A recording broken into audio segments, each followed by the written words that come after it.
De volta com o nosso Você Bonita e vamos para o nosso quadro Responde, Doutor.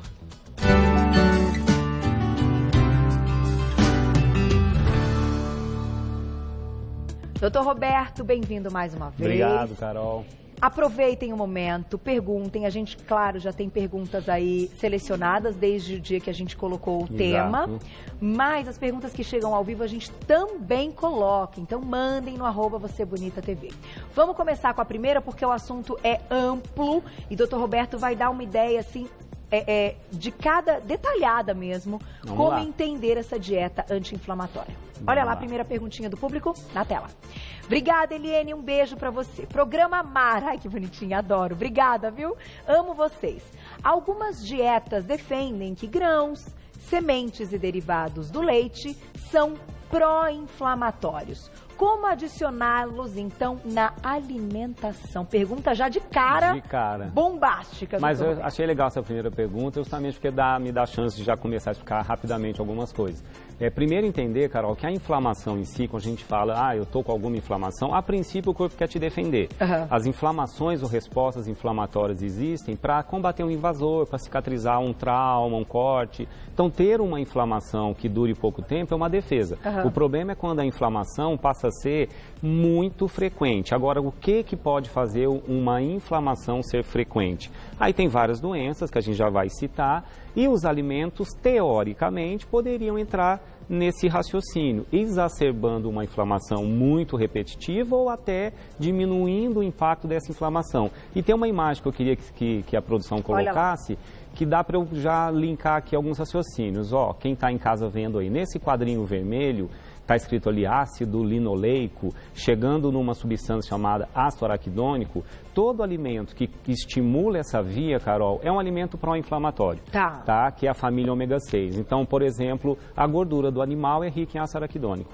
Então, carnes vermelhas, embutidos, o leite integral, a gordura de origem animal de um modo geral. Alguns peixes, como o bacalhau, tem ácido araquidônico também, os ovos têm ácido araquidônico, o camarão é rico em ácido araquidônico. Do outro lado, ali no verdinho, família ômega 3, são as substâncias que fazem o efeito contrário, diminuem as inflamações, estimulam uma cascata chamada anti-inflamatória. E essas duas substâncias aí, EPA, DHA, é da família ômega 3. Então, se eu tiver uma alimentação mais rica em ômega 3, nós vamos falar já lá na bancada quais são esses alimentos, eu posso contribuir para não ter uma inflamação tão intensa. Dessas que ela falou aí, da pergunta da telespectadora, ela falou de grãos e sementes.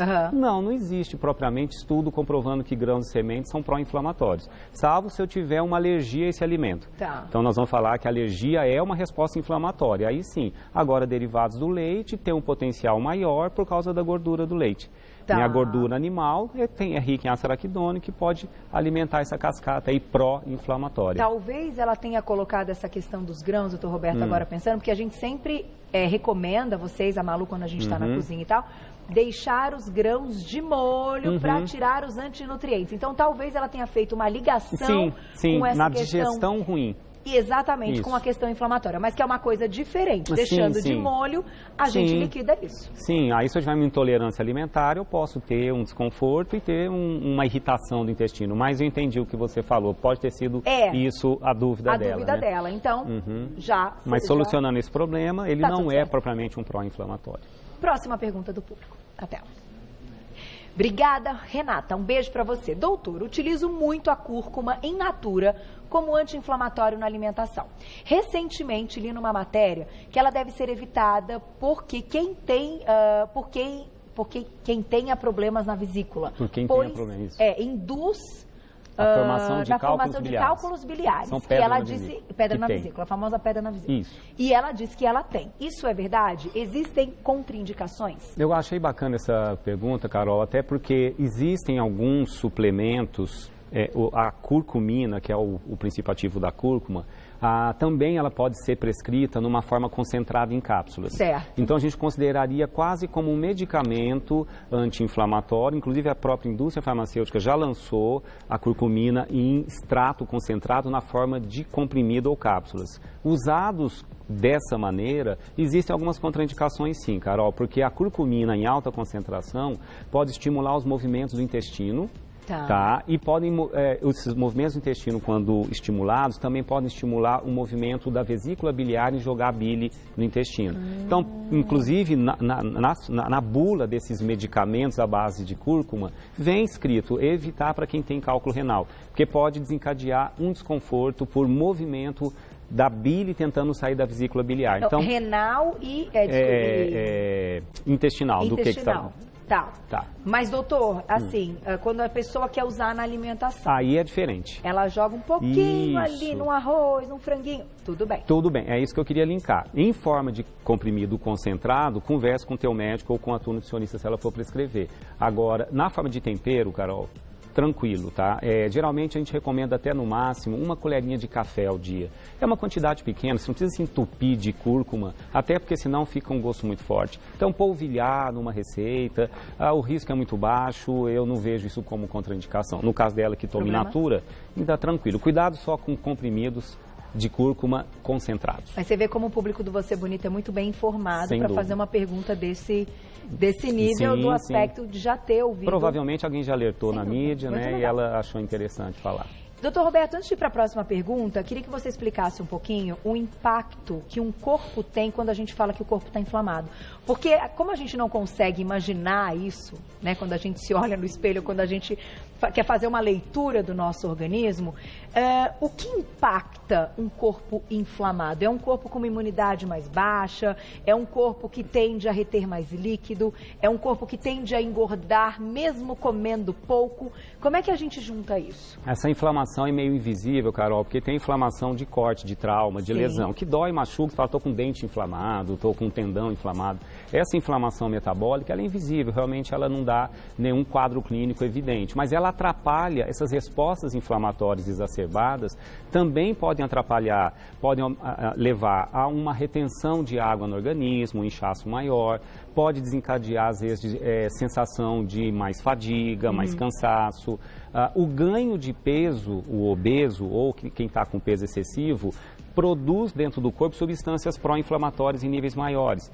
E essas substâncias que estão inflamando silenciosamente as suas células podem predispor a dificuldade da insulina agir, ficar mais predisposto a um diabetes, pode alterar, às vezes, níveis de triglicerídeos no sangue, começar a mexer nos níveis de glicose. Então, é um estrago metabólico, Carol. Então, queira ou não, um corpo inflamado oxida mais rápido, envelhece mais rápido, degenera mais rápido e te predispõe a doenças como degenerações cerebrais, Alzheimer, a inflamação dos vasos sanguíneos. Aí vários órgãos vão sofrer o impacto final dessa inflamação crônica, né, arrastada, excessiva. Então, não conseguimos enxergar, mas com essa leitura conseguimos imaginar quando transferido aí para as doenças e para esse estado metabólico total. Vamos então para a próxima perguntinha do público. Obrigada, Dani, um beijo para você. Eu tenho problema com alimentos que a fermentação é mais demorada. Cheguei até a sentir dores nos seios e no peito fortíssimas de não conseguir respirar. Segundo meus médicos, ocorria uma inflamação por conta dos alimentos. Mudei minha alimentação e melhorou um pouco, mas ainda sinto dores. Qual seria a sua dica em relação a alimentos anti-inflamatórios? E ela também está falando então de uma questão de digestão que também nos leva àquela primeira pergunta ligada aos antinutrientes também. Entendi. Ela pode ter, ela está sendo investigada, mas ela devia ter alguma intolerância alimentar, onde a digestão era insuficiente, causava produção de algumas substâncias, alguns gases, e que isso provavelmente traz uma irritação intestinal e ela tinha muito desconforto. Inclusive, ela melhorou. O que a gente pode fazer agora, se quiser, é falar dos alimentos todos anti-inflamatórios. Vamos lá? Bora lá? Vamos para a nossa mesa, então, que já tem uma mesa maravilhosa esperando. Continue mandando perguntas. Até porque, doutor Roberto, a minha dúvida é a seguinte. Quando a gente fala de alimentos que causam aí essa sensação, essa demora da digestão, como ela colocou na pergunta, isso é para todo mundo ou existem pessoas que têm mais predisposição, então que são mais sensíveis? Aí não só falando de intolerância ou de alergias, mas de sensibilidade mesmo. Então, por exemplo, tem gente que a gente escuta falando, nossa, eu não posso comer couve-flor, se eu comer couve-flor vai dar problema. Entendi. Outras pessoas já podem comer brócolis e couve-flor todos os dias, em todas as refeições, e numa quantidade legal, fica tudo bem. É individual, Carol, porque a digestão do alimento depende da produção de sucos digestivos, enzimas digestivas. Algumas pessoas produzem mais, outras menos. Entendi. Tem pessoas que não produzem a lactase em níveis adequados, vão ter má digestão da lactose, outras vão produzir em níveis normais. Tá. Né? Isso vale para outros alimentos, para o repolho. Então, é óbvio que, e é diferente da alergia, que é um quadro mais grave, né? A alergia alimentar é uma resposta muito intensa do sistema imunológico. A alergia é grave, geralmente ao leite, ao ovo, ao milho, ao trigo, aí é um quadro diferente, Carol. Mas eu queria que a produção colocasse um quadrinho que eu separei, só para entender quantas doenças ou quantas condições clínicas caminham com uma inflamação repetitiva. Tá. E quem está em casa e tiver alguma dessas condições, o que eu vou falar agora é como colocar os alimentos a seu favor. Certo. Então, as artrites, existem artrites autoimunes, reumatoide, é um quadro inflamatório crônico. As colites, você pode ter um alimento que você tem intolerância ou tem anticorpos contra esse alimento. Doença celíaca, por exemplo, problemas com glúten, ou algumas outras chamadas autoimunes, que não tem um alimento por trás, mas as inflamações do intestino, as rinites, as sinusites, que são as alergias, os quadros inflamatórios respiratórios, a asma, a bronquite, as alergias que toda hora você tem, recorrente, vira e mexe, eu tenho alergia, seja a um ácaro, seja a um alimento, dermatites, né, coceiras, aquelas lesões na pele que podem ter um quadro inflamatório repetitivo. E eu coloquei a obesidade, Carol, porque o peso excessivo também causam reações inflamatórias ou pró-inflamatórias dentro do corpo. Então, quem tem aí algum desses quadros, o que a gente tem que fazer? Evitar os alimentos que jogam mais lenha no fogueira, que eu expliquei lá, que sejam ricos em ácidos graxos que fazem a resposta inflamatória ser maior. Tá. E de antemão já falo quais são, falamos da gordura animal, então carne vermelha, embutidos, leite integral, manteiga, queijos amarelos, isso se comer em excesso, Carol. Isso que eu quero explicar, porque quem está em casa a gente fala A, às vezes interpreta B. Cuidado. Não faz mal nenhum comermos esses alimentos que eu citei, em quantidades que não sejam exageradas. Se o predomínio na minha alimentação é muito mais rica na gordura animal, e eu vou falar de quais são os nutrientes anti-inflamatórios e pobre nos anti-inflamatórios, provavelmente eu vou ter uma pior ou uma exacerbação das minhas inflamações. Tá. Né? E quais são os alimentos agora que a gente pode mostrar? Farinhas também entram em alimentos inflamatórios. Também. Toda vez que eu tenho um pico de glicose alta no sangue, a glicose vai lá e oxida as substâncias, né, estruturas que estão dentro dos vasos sanguíneos, chamadas proteínas estruturais. Isso causa um quadro inflamatório. Tá. Então, picos de açúcar no sangue e glicose não é legal. E aí entra açúcar branco, os açúcares exageradamente e a farinha branca. Realmente também não é legal, tá? Então, vamos lá. Vamos pegar aqui no reino aqui dos vegetais. Na verdade, tudo isso aqui é vegetal, tá? Mas o que eu quero alertar, chamar a atenção? Todos os pigmentos que dão cor aos alimentos têm um alto poder anti-inflamatório. Então, aqui eu trouxe o roxinho aqui da berinjela, as antocianinas são potentes anti-inflamatórios naturais. O sulfurofano, que é aqui um componente, um nome esquisito, né, do brócolis, também tem efeito anti-inflamatório. Alguns componentes da abóbora, eu trouxe essa aqui, pititinha aqui só para ilustrar, também tem efeito anti-inflamatório. O aipo tem um componente chamado apigenina, que é anti-inflamatório. Olha que legal. Então, isso aqui a gente pode colocar na alimentação mais vezes.